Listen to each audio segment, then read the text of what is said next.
ভোর হয়, সন্ধ্যা নামে, ঋতু বদলায়, ক্যালেন্ডারের পাতা পাল্টায়, কিন্তু কাশিমপুর হাই সিকিউরিটি কারাগারের একটি ছোট্ট কক্ষে যেন সময় থেমে আছে। লোহার শিকের ওপাশে খোলা আকাশও ঠিকমতো দেখা যায় না। সেই সেলের ভেতরেই গত 24 বছর ধরে দিন কাটছে মৃত্যুদণ্ডপ্রাপ্ত বন্দী নিজামুদ্দিনের। আদালতের দেওয়া মৃত্যুদণ্ডের রায়ের বিরুদ্ধে তিনি বহু বছর আগে উচ্চ আদালতে আপিল করেছেন, কিন্তু সেই আপিলের নিষ্পত্তি এখনো হয়নি। ফলে প্রতিটি দিন তার কাছে শুধু আরেকটি অপেক্ষার নাম। রায় কবে হবে, ভাগ্যে কি আছে, সেটিই যেন তার জীবনের একমাত্র অনিশ্চিত প্রশ্ন। Premium commercial space is now for rent. Featuring ample parking and excellent accessibility, this 4,200 square foot space is ready. Elevate your business and call us today. Nizamuddin একা নন। কারা অধিদপ্তরের তথ্য অনুযায়ী বর্তমানে দেশের বিভিন্ন কারাগারে 2,708 জন মৃত্যুদণ্ডপ্রাপ্ত বন্দী রয়েছেন। তাদের মধ্যে 2,615 জন পুরুষ এবং 93 জন নারী। প্রায় সবাই উচ্চ আদালতে আপিল করেছেন কিংবা তাদের মামলার ডেথ রেফারেন্স বিচারাধীন। এসব বন্দীর বড় অংশ বছরের পর বছর কন্ডেম সেলে কাটাচ্ছেন। কারো আপিল নিষ্পত্তি হতে 7-8 বছর লেগে যাচ্ছে, আবার কেউ 1 দশকেরও বেশি সময় ধরে অপেক্ষা করছেন চূড়ান্ত রায়ের জন্য। বাংলাদেশের কারাবিধি অনুযায়ী নিম্ন আদালতে মৃত্যুদণ্ডের রায় ঘোষণার পর দণ্ডপ্রাপ্ত আসামিদের সাধারণ বন্দীদের থেকে আলাদা কন্ডেম সেলে রাখা হয়। নিরাপত্তার কারণে এই ব্যবস্থা চালু থাকলেও দীর্ঘদিন একই কক্ষে সীমাবদ্ধ জীবন বন্দীদের ওপর ভয়াবহ মানসিক চাপ সৃষ্টি করে বলে মনে করেন আইনজীবী ও মানবাধিকার কর্মীরা। অনেকেই এটি মৃত্যুদণ্ড কার্যকরের আগেই আরেক ধরনের শাস্তি হিসাবে বর্ণনা করেন।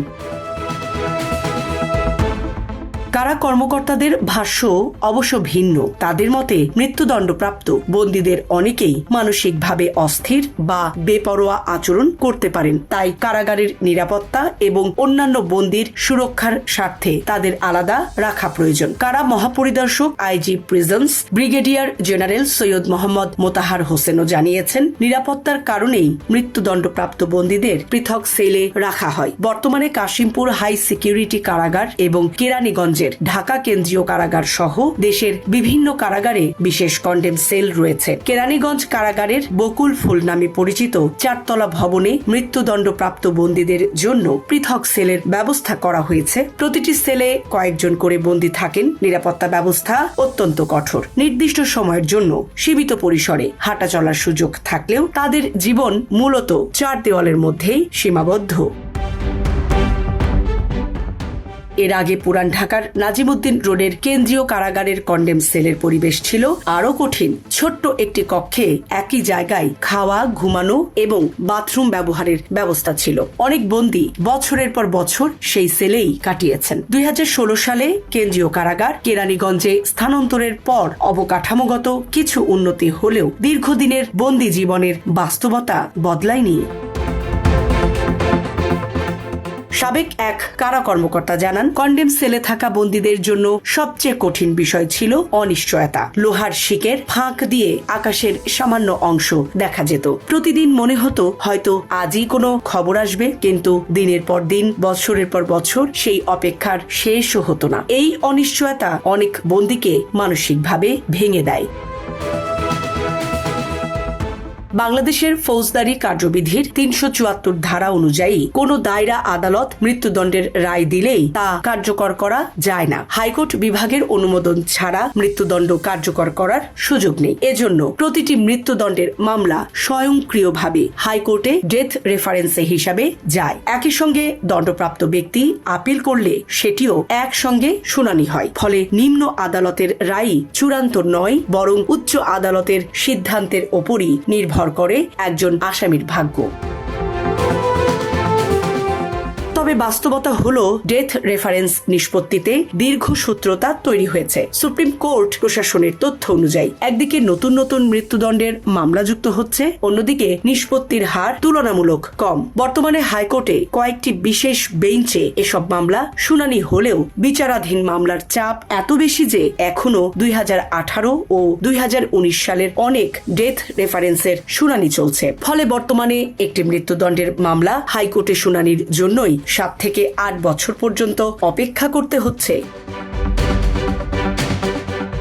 এই দীর্ঘ অপেক্ষার কারণে অনেক সময় এমন ঘটনাও ঘটছে যেখানে বছরের পর বছর কন্ডেম সেলে থাকার পর শেষ পর্যন্ত আসামি নির্দোষ প্রমাণিত হচ্ছেন। ঢাকার পল্লবীর একটি হত্যা মামলায় মৃত্যুদণ্ডপ্রাপ্ত সালেহা খাতুন শিউলি দীর্ঘ সময় কন্ডেম সেলে থাকার পর হাইকোর্টে খালাস পান। একইভাবে সিলেটের ফাতিহা মাসকুরাও প্রায় 1 দশক মৃত্যুদণ্ডপ্রাপ্ত বন্দী হিসাবে থাকার পর আপিল বিভাগে নির্দোষ প্রমাণিত হয়ে মুক্তি পান। তাদের মতো আরো কয়েকজনের ক্ষেত্রে দেখা গেছে দীর্ঘ কারাবাস শেষে খালাস মিললেও হারিয়ে যাওয়া সময় আর ফিরে পাওয়া সম্ভব হয়নি। এই বাস্তবতা বিবেচনায় নিয়ে 2024 সালের 13 মে হাইকোর্ট একটি গুরুত্বপূর্ণ আদেশে মৃত্যুদণ্ড চূড়ান্ত হওয়ার আগে কন্ডেম সেলে রাখার প্রচলিত ব্যবস্থা বেআইনি ঘোষণা করেন। আদালত পর্যবেক্ষণে বলেন, কোন ব্যক্তির সাজা যখন এখনো চূড়ান্ত হয়নি তখন বছরের পর বছর তাকে নির্জন কক্ষে রাখা কার্যত দ্বিগুণ শাস্তির শামিল। তবে 2 দিন পর চেম্বার আদালত ওই আদেশের কার্যকারিতা স্থগিত করেন। এরপর বিষয়টির আর কোনো চূড়ান্ত নিষ্পত্তি হয়নি। আইনজীবীরা বলছেন, ডেথ রেফারেন্স মামলার দীর্ঘসূত্রতার পেছনে অন্যতম কারণ হচ্ছে পেপার বুক তৈরির জটিলতা, পর্যাপ্ত বেঞ্চের অভাব এবং মামলার সংখ্যা বৃদ্ধি। প্রতিটি মামলার নথি টাইপ, মুদ্রণ ও প্রস্তুত করতে দীর্ঘ সময় লাগে। একই মামলায় একাধিক আসামি থাকলে এবং প্রত্যেকে আপিল করলে শুনানিও আরো বিলম্বিত হয়। জীবন অবাক না করলে কে করবে? 28% মিল্ক ফ্যাটের অবাক করার সাথে ফ্রেশ মিল্ক পাউডার। জীবন অবাক করুক প্রতিদিন। বিশেষজ্ঞদের মতে মৃত্যুদণ্ডপ্রাপ্ত বন্দীদের নিরাপত্তা নিশ্চিত করা যেমন জরুরি, তেমনি তাদের আপিল দ্রুত নিষ্পত্তি করাও সমান গুরুত্বপূর্ণ। কারণ বিচার বিলম্বিত হলে কেবল মামলার জটই বাড়ে না, একজন মানুষ বছরের পর বছর অনিশ্চয়তা, মানসিক যন্ত্রণা এবং সামাজিক বিচ্ছিন্নতার মধ্যে জীবন কাটাতে বাধ্য হন। তাই ডেথ রেফারেন্সের জট কমানো, বিচারিক সক্ষমতা বৃদ্ধি এবং দ্রুত ন্যায় বিচার নিশ্চিত করাই এখন সবচেয়ে বড় চ্যালেঞ্জ। সামরিনা প্রীতি, ঢাকা এক্সপ্রেস।